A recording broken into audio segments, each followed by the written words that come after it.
Take her out. She's talking to him. Welcome to Tea Time with Kitty. Giving my viewers a chance to get signed on so we can get started. Put me, please.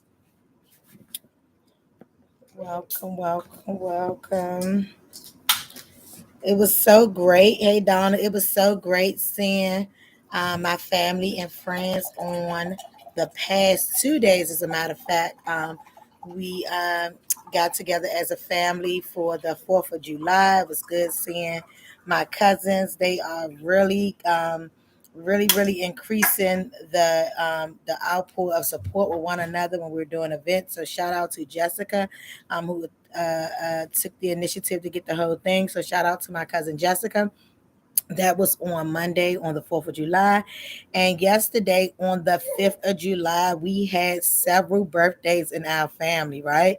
So Sherelle, hey Christian, hey Sanaya. So Sherelle turned half a century yesterday, as well as my oldest sister turned the half a century as well. My niece Brianna turned 17. My nephew Ayan turned what did he turn? 11. That's my great nephew. And I said my niece Brianna, she turned 17. And then the twins turned 20. So the twins are now 20 years old of age. So happy birthday to all of them who celebrated their birthdays yesterday. We celebrated it at Party HQ in Bowie. It was really nice. It was really fun. They got to boat. They got to do laser tagging. The food was pretty decent, and we enjoyed each other. Hey, Shamika. Um, but whenever there's good news, sometimes we have a little sad news, right? Hey, CJ. We have a little sad news. Thank you for the birthday shout out, sis. So we have a little sad news. So my cousin, who actually we was raised with, as younger children while we lived in Northwest. Hey, sis. She lost her son to gun violence on Monday as well, right? So we're continuing to lift her up in prayer. She's someone very close to me and very dear to me. Thank you, Chucky. I see you say you working also, but lost her youngest son to gun violence. So I will continue to lift her up in prayer, and I'm asking that you all do the same. um, and based on me losing my little cousin who was really close, like a nephew to me, and as well as a situation I'm going to tell y'all about is what led me to the topic today, right? So we're going to jump right into the topic. Thank you so much. We're going to jump right into the topic. And the topic today is of course we're talking about violence, but we're putting another spin on it, because we sometimes sit back as civilians and we look at violence and say, "Oh my gosh, it's getting so bad, it's getting so this, it's getting so that." And just for us to, and we talked about violence before, but I really want to open up our mind and our attention to the role that we play with violence, right? Do we play any role at all when it comes to violence, right? So that's what we're going to talk about. So we're gonna start out with with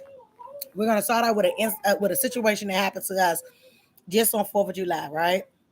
So we're having this nice family cookout at a park, and some little boys. I thought they may have been with us or may have knew the family or whatever. I would get them age range about 10 to 16, right? They started shooting bottle rockets, right? So Yanni is sitting there holding Yari. We're like under a tent. Nala's there, other little small kids in the family, but they're shooting the bottle rockets, right? So when they first start out, they're doing a good job. They shoot them at the woods, nice and safe. But with sometimes with kids or even adults, we need to expand our fun a little bit more, right? So they started shooting them at each other, which puts other people in harm's way, right? So as they shooting them, so Yanni said, time to go. There they go with them fireworks. So she's getting up to leave. And as she's almost out the park, she said something like, I'm getting out of here with my baby. I ain't catching a charge messing with these kids.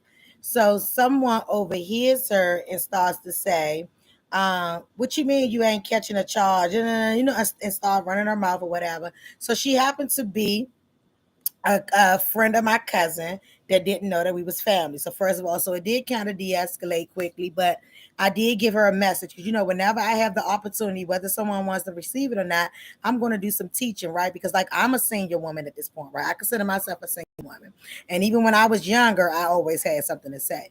But I explained to her, and she was like, because ain't nobody going, she went off the hinge a little bit before she understood. She kind of misunderstood, but then she got the whole picture. And one thing I said to her is she was like, "Oh no, I wasn't talking to you." And I'm like, "That's my daughter." So that's one of the ways how people are hurt, how situations kick off. You get the run of your mouth. So not only is she telling me she's not talking to me, but she's talking about my daughter, but she's going to tell my cousin about what just happened, not knowing that that's her cousin, right? So it was definitely a situation set up for disaster, right? So I gave her that teaching moment, and I told her, I said, hey, this is how violence start, right? Because had someone, because cousins that don't know her is asking, oh, y'all good? So had this situation led with you getting into a physical altercation with almost a whole family, right? Of course, you're going to make a phone call and tell your family you were jumped, and then they're going to come back, and then we could call on additional people, and it would have been all out of control where people could have either lost their life or could have been in prison, right? So I want us to be mindful of that when we sometimes fly off the hinge with incidents, right? Be mindful of that, and not just a situation as such, but it could just be knowing you have the right of way and a car cuts you off, and you get the FUB and this and that and the other, and before you know it, someone's whipping out a gun and you're in a situation that you didn't even expect, right? So I really gave her a teacher moment, a teacher Tuesday on a Monday, and she told me, she said, well, I'll correct them. I don't have no problem with correcting them. And I said, well, see, that's the key thing right there. Like, you just showed who you were. So that means they've seen you act like that several times, right? What you talking about? Cuz I had got a phone call. Huh? What you talking about, Christian? Come back again. But and I told her, I said, and there's a difference between correcting and discipline, right? Because hey sister, because had they been disciplined, or had you gave them some sort of instructions, they wouldn't have. I'll call you Christian since you lost. I gotta go back and try to, but I'll catch you at. But had they been disciplined, you would have gave them some ground rules before going to a park. Hey, we're gonna be at the park with several people. The topic is violence and how civilians or how others play a part of violence. That was the topic. Okay. So how it, so we talked about how the situation could have got out of hand. So then I told her, I said, because if a child is disciplined, you wouldn't have had to correct them in your presence. And what I mean by in your presence, we all know our kids will do just about anything, maybe if they're not with us, right? But the fact of the matter is when they're with you, the behavior that they're displaying. And that's a really, because you really can't say too much of what they won't do when they're not around you. But we're talking about the behavior that they display when they are with you, right? So that's why that's very important, right? And we don't always have to see our kids let us see, because I did that a lot, growing up as a young mom. You said something to me, said something to my kids, I was going off. And I'm so glad that I have some coop with that now, because it's not saying not to defend yourself, not to defend your family, but you got to know when to hold and when to fold. And I really, really, really do a better job with that, right? Because no child needs to see their parent hurt. No child needs to see their parent fighting, going to prison, any of those types of things. And of course, we can't prevent all those types of things, but we're just talking about things that we may not be conscious of that we're doing, and how do we change that, right? So, do anyone else have an example of us being sometimes not being the whole solution of violence, but playing a part that could make it violence, violence pertain to that? Impulse is very dangerous, and it even talks about that in the Bible. Someone that is outraged or lacks self-control. So that is very important, that when people just go off the hinge for any little situation, right? Do anyone have any other examples, just where you've seen situations that has totally went left, and they did not even have to go left, right? Because a lot of times we talk about it could just be minding your business. I may not even be a killer, and I like to think of myself, I'm not a killer, right? So I may not be a killer, but I may call someone because someone have done something to me, and that person may come and perform a violent act on someone else because of me, right? So then that means that I'm part of the problem. I may not be the one who pulled the trigger. I may not even be the one to have a gun, right? But we have to be mindful of that because the way the world is set up now, and it may have always been, but now I'm getting close to 50, so I can speak on it a little bit. The way the world is now, most people are unhinged. So if you come thinking that you're being unhinged and you're going off, someone else is going to go off just as well, right? um when you in jail and realize that it wasn't that right, and it's kind of too late then, right? Because little small incidents with children have led to people losing their lives, right? I think when people are so quick to be on the go, they can be tricked easy. They can definitely be tricked very, very, very easy, right? People will go off and you can get them so piped up and angry over a complete lie. It could be a lie, and then some things just don't warrant it, right? So just make sure that we examine ourselves to say, hey, do I play any part in the violence that goes on today, right? Ask yourself that. Sometimes we say, do I play any violence? Like, am I the parent that if someone came and knocked on my door about my child and their child, they're 5 years old, my child hit your 5 year old, are you going to come outside and say, hey, you guys shouldn't be fighting? You should not be fighting. You all play together. Or are you going to be the prime? Who the F is that at my door? Who at my mother? Oh, hit my child going to hit him back. Because all that is playing into violence because sometimes people want to be civilized. But because of your action, it triggers people and make people tend to go off, right? Like some people will really lie. People stir up drama and know who they can manipulate to act that out because everybody has a crazy person in their family or two. Some might got three that's going to truly go off, right? And that's why I do not gossip because I've learned how easy even small comments can be turned into something that wasn't into, and it can be all of because most of us are offended easy, right? Most of us are offended easy. So if you know you're easily offended, then maybe you truly, truly, truly shouldn't engage in such situations where you know it's going to be some type of repercussions, right? And then another thing, when we talk about violence, I am a true believer, and I'm telling you, this before I was saved. This is before I got all this good sense, common sense, and God given sense.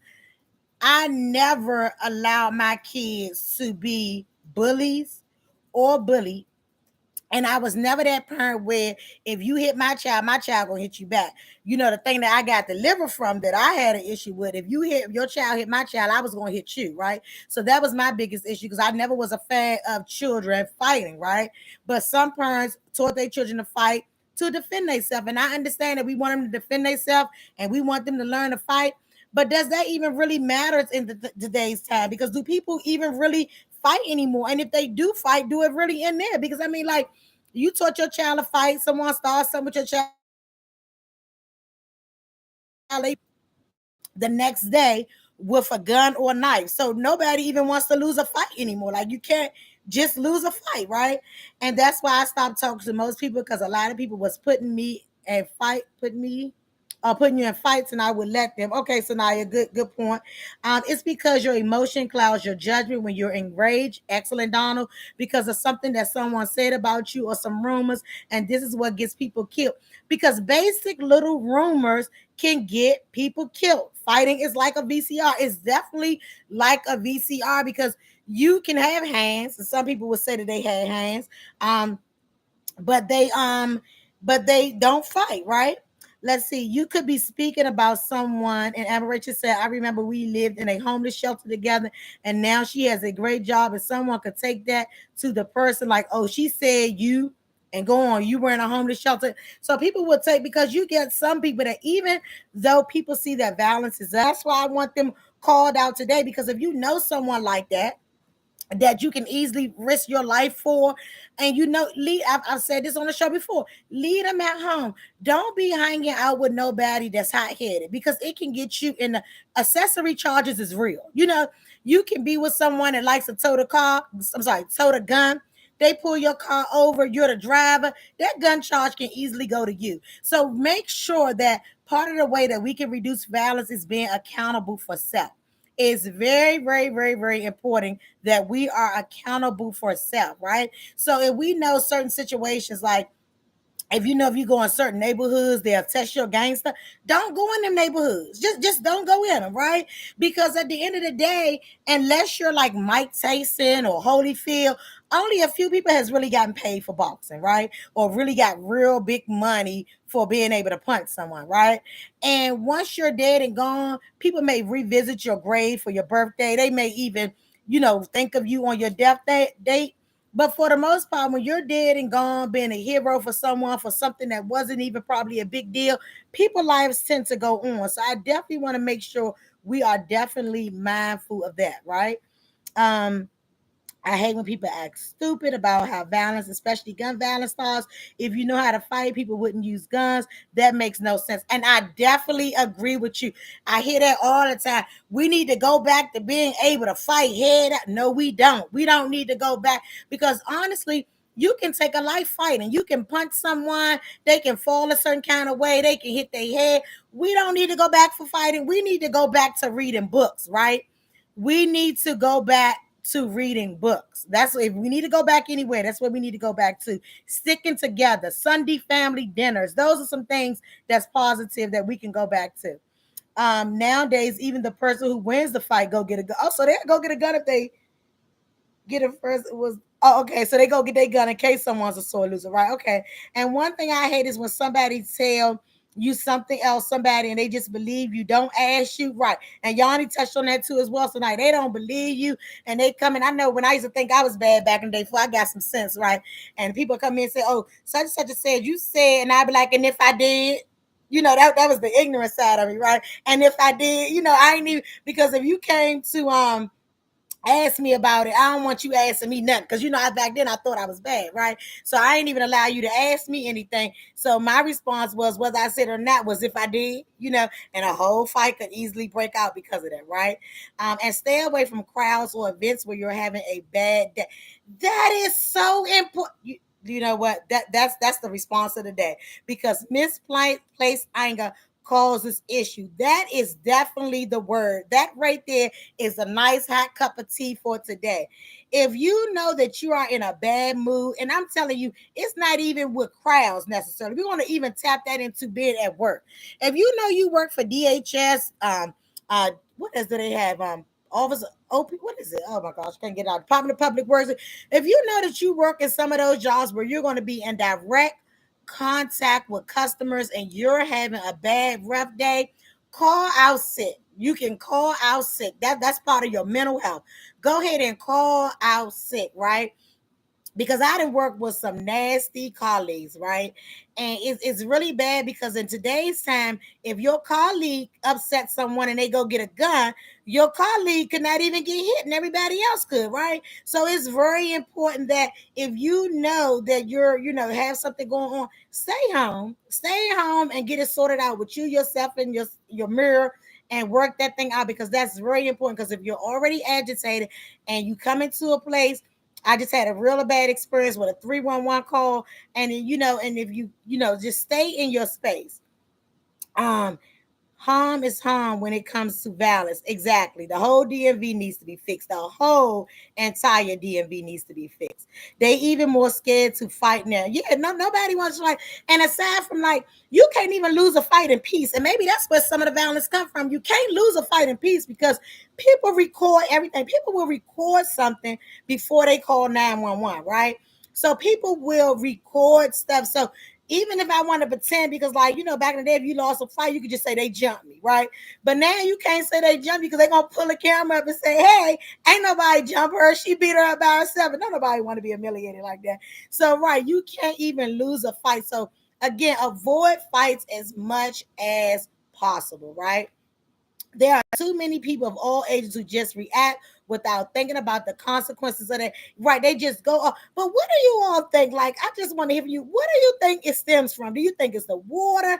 Because when my little sister was away in college, she was in South Carolina University, and she said that people always told her that people from DMV was mean.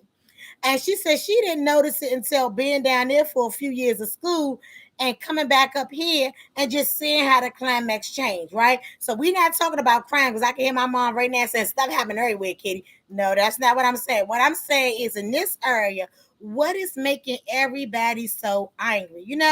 And I was thinking about that when I was crying the other day about my little cousin. I was having a moment, and I was like, when they first happened, it didn't hit me right away, but it did as the next day came in, because like this boy is really gone, like really gone. Like, no, let's go back to sleep and wake up again. Let's try to get, like, he's really gone. And I feel like I'm almost desensitized to violence because I've seen so much for so long that it's almost like you got to remind yourself to cry. You got to remind yourself to grieve. And it's healthy to cry and it's healthy to grieve, right? And let's see. And this puts them in the situation to where they got to go and prove it by killing someone or just doing something could have, right. And that's why I truly, truly, truly, truly, now that my youngest are almost at that grown mark, what Pookie say I'm really in for? I don't know what he said earlier.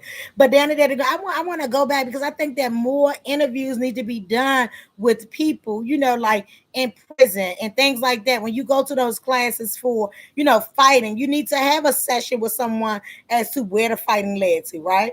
Ma, it really hurt me when I found out the news because I was really close to him. And I know you was really close to him, Shamika. And I am so sorry at the way that you, Donald, and Yanni, heard it over that situation. Like, I definitely understand. And when I just heard my cousin voice and her kid's voice, it just truly did something to me. I think it's a buildup of hurt and anger inside for family and friends. That's a very good point, Trail. Like, it's definitely a buildup. Like, especially when kids, young children, had witnessed their dads be killed in their presence or their moms. I think when they witness police brutality, like the way the police has beaten one of their parents or people in their community, aside from the buildup hate and resentment towards family members, it's the music. Kids these days are so influenced by music, by the stuff. It's like a virus because they listen to too much. Young boys at such a young age, this is what they see as the example for them. And I definitely think that makes that definitely was a valid point, Donald. I think that we're not seeing enough healthiness in our communities, which is going to lead me into my other situation. It's not just the DMV, it's everywhere. You can get cursed out just for looking at someone. And I know that where home is for you, Plus, I definitely can relate that you may see that a lot as well as at home. Being the bigger man is the punk thing to do these days, which is crazy. Definitely being the bigger man is a punk thing, but I am always the bigger person, right? And I try to stay the biggest person and stay calm as long as I can. Like, but and I do know, like, once that button is pushed, it's really hard to return. So that's why I try to do nothing. I try to do have happy thoughts, think of happy things, do happy things, just to make myself remain positive all the time. Like that's very important to me. So let me tell you all a story on a good note, because I know that everybody has, a way that violence probably affected them. Aside from just losing someone, but violence can affect you with the prison. Like I said, with police brutality, with so many different things. But on Sunday, we went to brunch, right? Me and Yanni went to brunch. Pookie and Regina took the kids, and we went to brunch to celebrate Sherelle's birthday, right? And we had a nice time at brunch. I know I didn't have more than two mimosas, right? But when I came out, I didn't remember where I parked the car at. Okay. And don't y'all get to judging me because again, I wasn't drunk. I don't even think I had a whole two mimosas, but I didn't remember where I parked the car at. So we were on 8th Street. We was at a brunch called Focus, right? So we was on 8th Street, and it's really so silly. So we came out. I walked up the street and I don't see the car. Actually, so it was me and Yanni went, but I dropped Yanni off at the door because he was late for brunch, and I told her that I would go and park, right? So I went and parked the car, and I parked the car, I think, off of Maryland Avenue by where there used to be a Checkers Bonanza Chick-fil-A. So when we coming out there, I was like, I parked up the street, Yanni. So we walking up the street, we get there, and there's no car. So I was like, oh my God, the car is gone. The car is gone. So y'all was like, you sure you parked your mom? I was like, yeah, I'm sure because I remember seeing glass on the ground right here. No. So we go through the whole spiel. So we end up calling parking enforcement. I was like, and I know they don't tow on Sundays, but of course they didn't want to tell us they don't tow on Sundays. They don't really want you to know that because they don't want you to take advantage of their parking on Sunday. But unless it's emergency, they really don't tow on Sundays, right? So I was like, so y'all, so we called them. They said they ain't got the call. It was this really rude lady from 311. She even hung up on us because I asked her for a supervisor. She said, if the car told, you can't get it back to Tuesday. No, first she said Monday. I said, but Monday harder. She said, well, Tuesday. So I said, well, let me speak with a supervisor. So she got mad and hung up because I asked for a supervisor. And I said, I see what they mean about them DC government employees. When you have a bad encounter, you see why, this area feel like they feel about DC government employees. And it could be people working anywhere. But I mean, I just take pride because that's where I met. Like, it was a horrible experience, right? And y'all better be glad I ain't the mayor because some of these people I would be walking off the job the same day, right? In some of the roles they play. So the car not there. So when they say it's not towed, DP didn't ticket it, they didn't move the car and all those other things. They come out, they send a police officer do a police report. Let me tell you, I don't know what district it was in, but shout out to whatever district that is on Maryland Avenue by that Checkers. Not sure what district it is, but I need to find out. Because shout out to them because the police officer responded, and I don't even think it was 5 minutes. And normally, when it's not an immediate crime, they have different levels of response time. So they responded, and it was a Caucasian lady, really nice, looked young, sweet as she could be. So she took down our information and went on about the car, got the VIN numbers or whatever. So she came back up and she said, "Well, it was a hit for your car on Benning Road at 212, something like that." I said, "Yeah, that was us. We came across the Benning Road Bridge to get to A Street." So she said, "Okay, just making sure. You think it's first district? Okay, Trill." She said, "Okay, well, let me keep checking." So she called another colleague. He comes up and she said, "I need the computer so we can keep running, tracking your car, seeing where it is." So when this guy comes up, he's a African American young cop. Both of them was outstanding. I need to get their badge number. Both of them was outstanding. And he comes up, so he got the whole little string, and she said her computer was acting up. No, Chuck, you think it's fifth district? Okay. So he comes up, so they're helping me. So he says to me, he said, I'm gonna ask you something. I don't mean to offend you at all. He said, I'm just gonna ask you something because it happens a lot. He said, "Are you sure you parked here?" So I tell him, like I tell Yanni, yeah, I know I parked here because it was glass on the ground. I mean, like, I'm adamant. Not even 5 minutes later, two neighbors come out, two different neighbors, both Caucasian. One was walking the dog, one just came because we were in distress. They offered us water, wanted to know if there was anything that they could get for us. And let me just make sure I go back again and say it was two Caucasian people, Caucasian, y'all make me correct, Caucasian, right? One was a male, one was a female. The male happened to be walking his dog. So they went inside, they got their phones, they pulled up their ring, they went through what time you get here. And this is what I mean about policing your community. If there would have been some African Americans, I know a few African Americans. I ain't saying all. I got a brother that would have peeped at me, that I know that would have peeped at me. But they'd have been in there was like, "Oh, that girl called gone." Probably was trying to be cute. But these people came right out to the rescue, gave up their ring camera. So y'all better be careful where y'all do crime at because those people will give up their ring camera because they want y'all to go to jail because y'all shouldn't be breaking the law, right? Especially if it ain't white collar crime because they fine with that, right? So when they brought their ring up there, both of them saying, "Well, we don't see your car. We never seen you pull in." So it started to make me feel like that movie on a plane where they said a lady didn't have her daughter with her. Six is the venom. Okay, so like the lady didn't have her daughter on the plane. They kept going back trying to say the lady didn't have her daughter. It made me feel that way because like they're showing me that I never pulled up. So that to me was spooky, right? And I was like, well, maybe that's my car behind the bushes, right? So they still helping me, right. So so then Yanni says to me, she said, "Mom, I'm beginning to think you ain't parked where he said you parked there." So I said, "Yanni, I am sure I parked right here." So Daniel comes to get us. So as soon as he's like pulling up to get us, the lady officer comes back and run over there because the male officer said he was going to just go canvass the area just to make sure nobody moved my car or anything. He go a half a block down and finds my car, right? So he calls the lady back and he said, "Tell her walk down here. I think this they car." I've had some embarrassing moments like when my little scrunchie fell off my small ponytail. But that right there was truly an embarrassing moment. But oh my goodness, y'all was like, "Mom, you this so embarrassing." She went, "Next time I'm gonna park the car." I mean, we were literally out there about an hour, but those cops did not give up. Those neighbors did not give up.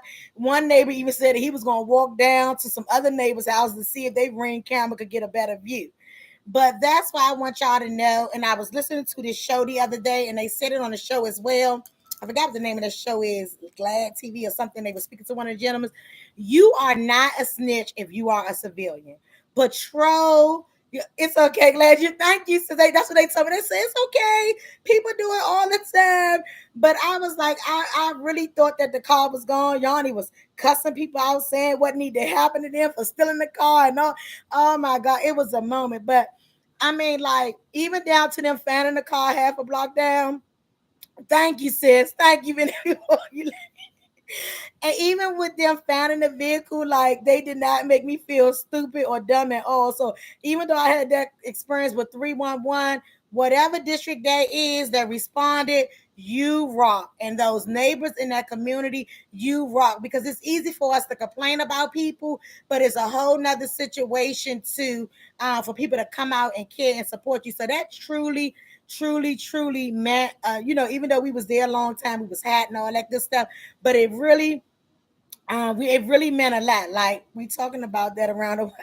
You talking about what I just said around the way? Hold on, I hope you ain't telling my story around the way. Got people around there laughing at me. But it was just, it was truly embarrassing, but they made me feel good. We got the car back. It was just a half a block. They told me don't feel bad. The streets look the same. And that it was okay. It was really crazy. But that was a prime example of not only waiting for the police, but policing your own community. And we sometimes wonder why crime is more rapid in one area than another. That is one prime example of people patrolling. Civilians can't be snitches. People patrolling, and when you're a civilian, you're not a snitch. Don't nobody got to know you snitch. I ain't gonna tell y'all what year, but one point in time when I was living in my first house in Suitland, the kids, they would either try to come there and hook school, or they would come out at night and they just wanted to sit out. If anybody been to the house, there's a little lake back there and a little driveway, and they just wanted to sit out there and smoke their weed, right? And the guy I was with at the time was saying, "Leave them alone. They just smoking their weed." No, they not. You know what I had to go through to settle on this? They gonna smoke their weed at home. 911, yes. Mm-hmm. I think they got a gun because that's the quickest way to get a response. See the police come searching whatever. I'm glad they ain't go to jail for the most part, but they had to move on. And that's right. You're not going to come take over where I'm paying mortgage at. No, you're not. Mm-mm. Snitch, whatever you want to call it, find me, catch me, whatever. The end of the day is you got to make presence known that if I gotta go for me and my kids, and that's one way I'm willing to go. And you ain't gonna trap here because if you get the feeling like, yeah, that's right. Give up your Ring video. Because if you get the feeling like I can come here and the neighbors don't care, that's a prime example of what happens to communities. If you don't care about where you live, I don't care if your rent is $58. You got to take pride in where you live, whether you rent it, own it, borrowing it, visiting with someone. You got to take pride so that everybody know. Get away from my door. If you want to go somewhere, go on Marlboro Pike and smoke your weed. Go back Brookshire. But you ain't coming in this HOA smoking no weed, and I'ma let you bring down where I live, and then I pay the mortgage. We not gonna act like that. Mm-mm. An old lady not about to shoot it up. Exactly. That's exactly what they said on the show. A civilian don't have no other means but the police. I don't have 14 guns. I can't keep up with these guns. Y'all say these guns shooting 25 rounds. I've heard even more than that. I can't keep up with that. I'm too scary for that. But I will call the police and I'll call it anonymously. But if you do something to me and someone I know and love, you're going to get a whole Fox 5 news show, right? I ain't even hide from you because I'm looking for you too, right? So you can look for me. But I mean, anonymously, bring back that's one way to reduce the violence because kids can't even play on playgrounds no more. You get a bunch of kids, 15 or 21, sitting on a sliding board, smoking, refusing to move. Kids can't even play on, like, what? Look, if you got enough money to buy some weed, you should have enough money to get a car. Go smoke it in your car, right? Because if you ain't got no car or no place to smoke it in, then you hustling backwards, so you shouldn't even be smoking the weed, right? So be mindful that. I know I went over time. Everyone needs to get a door or a camera. Definitely, because we have to police our own communities and take back our communities. And one day at a time, one small snitch at a time. one small snitch. You get this doing small snitches. A couple of your neighbors start small snitching with you before you get it. You got a whole snitcher hood, and when your snitcher hood will get anybody out of there that don't live there. Don't be letting people that don't live there come there, having people shooting at them. They don't even live there. They done shot up your neighborhood. You and your kids can't come out the door, but now they going home to something better. So be mindful of that. I'm telling y'all, I can't snitch for y'all, but I can snitch with y'all, right? And you ain't doing nothing to me and mine, and I ain't going forth with it. So, as always, got some nice Lipton tea. Thank you all so much for sipping with a sister. And I hope that each and every one of you continue to remain safe. Protect those that you love, not just with a gun, but protecting them to make sure that the streets and stuff are safe. Snitch your hood. Yeah, you like to snitch your hood. Period. Yeah. And thank you all so much. Until next week when I'll see you all again. And continue to keep my family in prayer. Oh, yeah. Go get your speaker. Definitely. Have a great day.